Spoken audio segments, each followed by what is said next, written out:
Em 1980, a União Soviética era uma superpotência. Tinha o maior exército do mundo. Tinha armas nucleares. Tinha ideologia que havia conquistado 1/3 do planeta. Tinha poder. Tinha influência. Tinha futuro. Mas também tinha um segredo. Um segredo que os planejadores centrais de Moscou conheciam, mas que mantinham escondido do resto do mundo. A União Soviética era uma nação que se construiu sobre mentiras econômicas. Era uma máquina que funcionava apenas em uma direção. Era um sistema que podia apenas expandir. Porque se parasse de expandir, colapsaria. E havia apenas uma coisa que mantinha a máquina girando. Uma coisa que pagava pelos soldados. Uma coisa que financiava o exército gigante. Uma coisa que mantinha a ilusão funcionando. Era petróleo. Mas em 1986, algo aconteceu que ninguém em Moscou esperava. O preço do petróleo caiu. Não gradualmente. Caiu em precipício. Caiu de $40 por barril para $10. E com aquela queda de preço, toda a ilusão desmoronou. Toda a mentira foi exposta. E a superpotência mais poderosa da Terra começou a morrer em câmera lenta. Esta é a história real de por que a União Soviética colapsou. Não foi Gorbachev. Não foi dissidentes. Não foi nem as forças do mercado livre. Foi física econômica simples. Foi matemática simples. Foi um barril de óleo e o preço que o mundo recusou pagar. Para entender como o óleo matou a União Soviética, primeiro você tem que entender uma coisa simples. A União Soviética não era rica. Era pobre fingindo de rica. Era um mendigo que tinha roubado o relógio de bolso de um homem rico e fingia ter herança. A economia soviética não estava baseada em produção real. Não era baseada em bem-estar do povo. Não era baseada em inovação ou tecnologia avançada. Era baseada em apenas uma coisa: exportação de recursos naturais, principalmente petróleo e gás natural. A União Soviética era grande produtora de óleo. Tinha campos massivos no Oriente Médio Soviético, na Sibéria. Tinha bilhões de barris esperando para serem extraídos. E quando o mundo pagava preço alto por óleo, a União Soviética estava ganhando dinheiro suficiente para manter seu sistema funcionando. Estava ganhando dinheiro suficiente para pagar seus soldados, para pagar seu exército gigante, para pagar as máquinas da guerra, para manter as luzes acesas. Mas havia problema fundamental que os planejadores soviéticos não conseguiam resolver.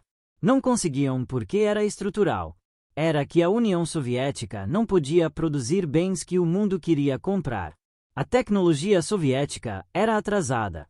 Computadores soviéticos eram piores que ocidentais. Carros soviéticos eram piores que ocidentais. Equipamento industrial soviético era inferior. Televisores soviéticos não funcionavam bem. Rádios soviéticos não funcionavam bem. Praticamente nada que a União Soviética fabricava era competitivo no mercado internacional. Então, como a União Soviética conseguia dinheiro estrangeiro? Como conseguia dólares?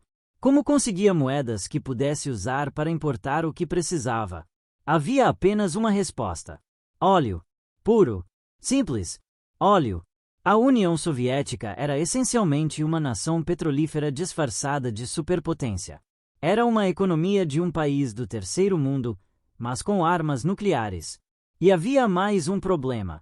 A União Soviética não apenas exportava óleo. Também havia estruturado toda sua política de aliados ao redor de exportação de óleo barato para amigos. A leste europeia soviética era alimentada com óleo soviético a preço subsidiado. Cuba era alimentada com óleo soviético a preço subsidiado. Vietnã era alimentado com óleo soviético a preço subsidiado. Isso mantinha esses países dóceis. Isso mantinha esses países dependentes. Era forma de Moscou manter controle através da dependência econômica. Mas isto também significava que, quando os preços fossem altos, a União Soviética ganhava dinheiro. Quando os preços fossem baixos, perdia dinheiro. E havia terceiro problema. Havia a Guerra do Afeganistão. Em 1979, a União Soviética havia entrado em guerra no Afeganistão para suportar governo comunista. Era guerra que ninguém queria. Era guerra que não tinha fim claro. Mas a União Soviética não conseguia sair porque sair significaria derrota ideológica. Significaria perder face. Significaria mostrar fraqueza. Então continuava gastando centenas de bilhões em uma guerra que estava drenando recursos. Estava pagando soldados. Estava comprando armas. Estava sustentando operações. Era hemorragia constante de dinheiro. Então, em 1985, Mikhail Gorbachev chegou ao poder. Ele era homem diferente dos líderes anteriores. Era mais ocidental em suas maneiras. Era mais aberto. Acreditava que a União Soviética podia reformar-se. Podia modernizar-se. Podia se tornar competitiva novamente. E introduziu perestroika. Era reestruturação. Era tentativa de modernizar a economia. Introduziu glasnost. Era transparência. Era abertura. Era tentativa de permitir mais liberdade. Eram reformas bem intencionadas. Mas havia problema fundamental que Gorbachev não conseguia resolver. E era exatamente isto. Economia não podia ser reformada da noite para o dia. Eficiência não podia ser mandada de cima. Inovação não podia ser decretada. Competitividade não podia ser importada. Esses eram problemas estruturais que levaria anos para resolver. E a União Soviética não tinha anos. A União Soviética tinha meses. Porque naquele mesmo ano, em 1985, algo começou a mudar no mercado global de óleo. Os sauditas, que eram principais produtores de óleo no mundo, decidiram fazer algo radical. Decidiram aumentar sua produção. Decidiram inundar o mercado com óleo. Decidiram fazer guerra de preços. E havia razão para isto. Havia OPEC, que era cartel de produtores de óleo, que tentava manter preços altos. Mas OPEC estava se desintegrado. Havia desacordos. Havia membros que queriam mais produção. Os sauditas se cansaram de jogar o jogo de OPEC. Decidiram sair de OPEC. Ou pelo menos, decidiram não mais limitar sua produção para manter preços altos. Decidiram produzir o máximo que pudessem. Decidiram capturar market share. E quando começaram a aumentar produção, os preços começaram a cair. De $40 por barril em 1985, caiu para 30 em 1986. E então caiu para 15. E então caiu para 10. $10 por barril. Era preço que não havia sido visto em anos. Era preço que tornava muitos campos de óleo inviáveis economicamente. Era preço que era desastre para produtores que dependiam de receitas altas. Para a Arábia Saudita, era dor econômica, mas era algo que podiam sofrer. Eles tinham reservas. Eles tinham capacidade de sobreviver períodos de preço baixo. Além disso, eles tinham motivação política. Queriam quebrar a União Soviética. Queriam minar a economia soviética. Queriam enfraquecê-la. E havia acordo tacitamente com os Estados Unidos que os sauditas fariam isto. Porque para os americanos, também era objetivo estratégico quebrar a União Soviética. Era parte da estratégia de Reagan. Era parte do plano de pressão econômica sobre os soviéticos. Os sauditas eram um instrumento dessa estratégia. Eram arma econômica apontada para o coração da União Soviética. E funcionou. Funcionou de forma que surpreendeu até os planejadores americanos. Porque a queda de preços do óleo foi como remover o pino de uma granada econômica. Quando os preços caíram, as receitas de exportação de óleo soviéticas começaram a desabar. Em 1980, a União Soviética estava ganhando aproximadamente 25 bilhões de dólares por ano em exportações de óleo. Em 1986, era apenas 7 bilhões. Era redução de 75%. Era perda de 15 a 20 bilhões de dólares anuais. Era quantia massiva. Era quantia que fazia diferença entre capacidade de funcionar e incapacidade total. Os planejadores centrais em Moscou observaram enquanto as receitas caíram. Observaram enquanto o dinheiro secava. Observaram enquanto se tornava claro que havia problema. Problema que não havia solução rápida. Problema que era existencial. A União Soviética tinha dívidas. Tinha dívidas em dólares. Tinha dívidas internacionais que precisavam ser pagas em moeda dura. Agora havia menos dinheiro para pagar essas dívidas. Havia menos dinheiro para tudo. Havia menos dinheiro para o exército.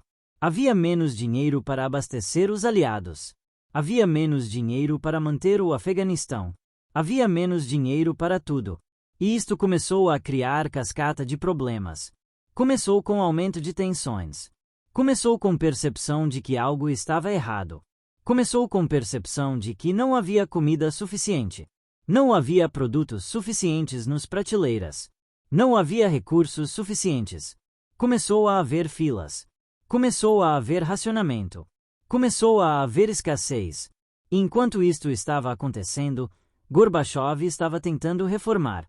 Mas reformas que ele estava tentando implementar precisavam de investimento. Precisavam de dinheiro. Precisavam de recursos, que agora não existiam. Então reformas começaram a falhar. Começaram a criar mais confusão. Começaram a minar a autoridade do governo. Começaram a minar a fé nas instituições. Pessoas começaram a questionar. Começaram a duvidar. Começaram a perder confiança. E conforme perdiam confiança, começavam a desobedecer. Começavam a se negar a participar no sistema. Começavam a se recusar a trabalhar. Começavam a se recusar a acreditar nas promessas. Era a espiral de morte econômica e social. E tudo começou com um barril de óleo caindo de 40 para 10 dólares. Porque a verdade que os planejadores soviéticos nunca conseguiram admitir é que toda a sua superpotência era ilusão. Era ilusão construída sobre fundação de recursos naturais. Era ilusão que colapsaria se aquela fundação fosse removida. E a fundação foi removida. Não por invasão. Não por sabotagem militar.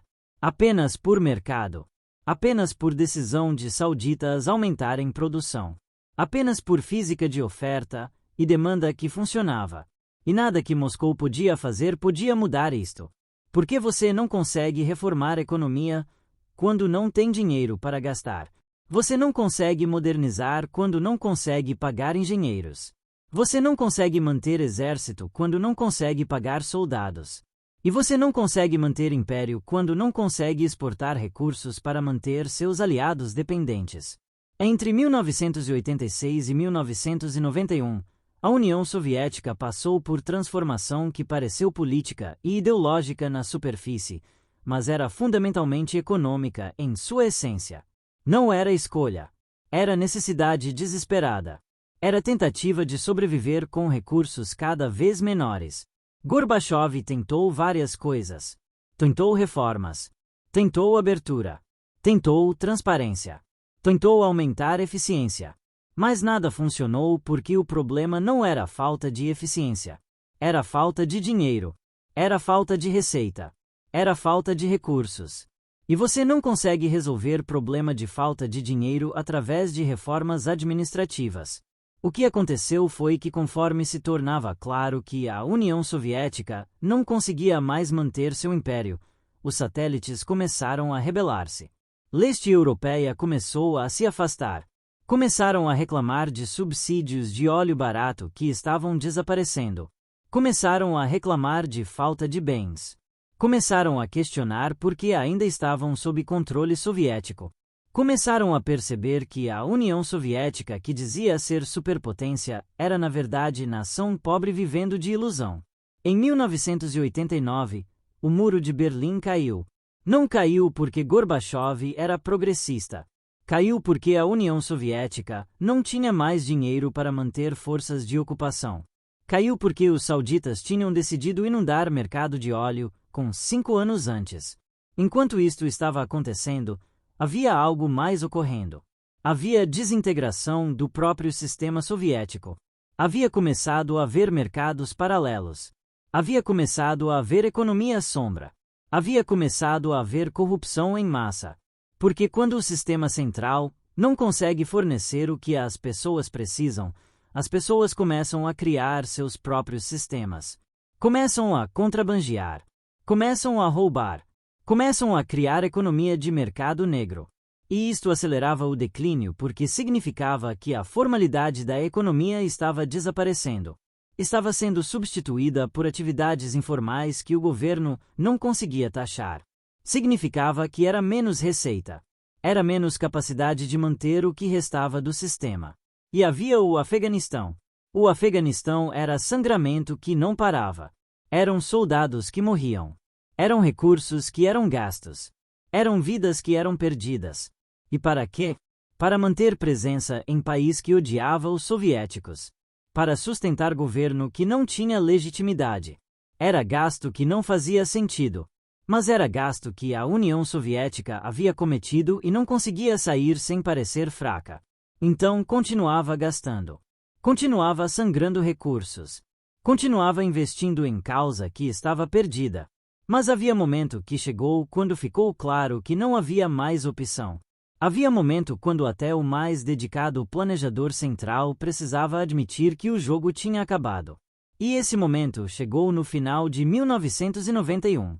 A União Soviética não colapsou porque o comunismo era ideologia ruim. Colapsou porque não conseguia pagar contas. Porque não conseguia fornecer comida para a população. Porque não conseguia manter exército. Porque não conseguia manter aliados. Porque não conseguia mais fingir de superpotência quando era, de facto, nação pobre com armas nucleares. A queda do óleo de 40 para 10 dólares entre 1985 e 1986 foi o prego no caixão. Foi o momento quando o sistema quebrou. Porque eliminava a última fonte de receita estrangeira que podia manter tudo funcionando. Sem aquela receita, a ilusão desaparecia. Sem aquela receita, a mentira era exposta. Sem aquela receita, a União Soviética não conseguia continuar a ser o que dizia que era. Isto é coisa fascinante sobre isto tudo. Porque a maioria das pessoas acredita que a União Soviética colapsou por razões políticas ou ideológicas. Acredita que colapsou porque comunismo era ruim. Acredita que colapsou porque havia insatisfação popular. Acredita que colapsou porque Gorbachev fez reformas. Acredita que colapsou porque havia vontade de liberdade. Mas a verdade mais desconfortável é muito mais simples. A União Soviética colapsou porque não conseguia pagar suas contas. Porque tinha receitas que não conseguiam cobrir despesas. Porque havia estrutura econômica que dependia de preços altos de commodities. E quando esses preços caíram, a estrutura colapsou. Era matemática simples. Era física econômica. Era inevitável. O que isto significa é que a queda da União Soviética não era inevitável por razões ideológicas. Poderia ter continuado indefinidamente se os preços tivessem permanecido altos. O comunismo não era internamente instável porque fosse ideologia ruim. Era internamente instável porque era sistema que apenas funcionava através de crescimento perpétuo e acesso a recursos baratos. E quando essas condições terminaram, o sistema quebrou. Era mecanístico. Era sem emoção. Era sem ideologia. Era apenas economia. E há implicação profunda disto para entender economia global. Porque isto significa que a ascensão e queda das nações não é questão de liderança moral ou ideologia. É questão de recursos. É questão de capacidade de gerar receita. É questão de ter acesso a bens que outros querem comprar. É questão de mercados. É questão de preços. É questão de fluxo de dinheiro.